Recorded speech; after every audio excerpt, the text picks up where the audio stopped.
Palestinian President Mahmoud Abbas has named Mohammad Mustafa as the new Prime Minister of the State of Palestine and of the Palestinian Authority, which controls parts of the occupied West Bank. Mustafa replaces now former Prime Minister Mohammad Mustafa, who along with his government resigned in February, citing the need for change and the emerging reality in Palestine's Gaza, where Israel's ongoing offensive has killed over 31,000 people, mostly women and children. Mohammad Mustafa is an economist who served as Deputy Prime Minister from 2013 to 2014. A long-term advisor of President Abbas, Mustafa also worked at the World Bank for 15 years. Endorsed by the US, his appointment is also seen as an attempt to appease the White House, which has been demanding a revitalized Palestinian Authority since November. Reports suggest that Abbas is under pressure from the US to reform the Palestinian Authority so it can potentially govern Gaza after Israel's war ends.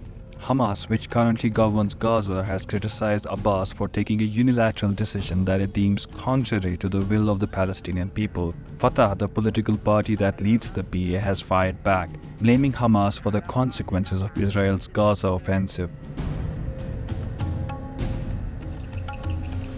The Palestinian Authority, or the Palestinian National Authority, was established in 1994 as part of the Oslo Accords, signed by then leader of the Palestinian Liberation Organization, Yasser Arafat, and then Israeli Prime Minister Yitzhak Rabin. The Accords were implemented as a means of effectively resolving the Israeli-Palestinian conflict. Since the Accords were signed, the PA has been exercising nominal civil control over designated areas in the occupied West Bank. Abbas has been the authority's president since 2005 and has held the post without holding elections in the last 19 years.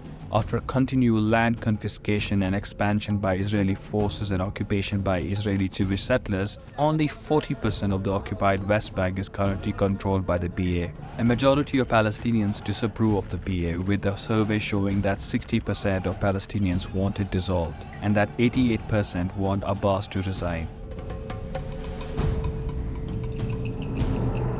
Under its new administration, the PA plans to unite the occupied West Bank and Gaza and install a technocrat government. But with Israel's war on Gaza ongoing and Hamas and other Palestinian parties strongly disapproving of the unilateral plan, the PA's objective may prove to be an uphill task.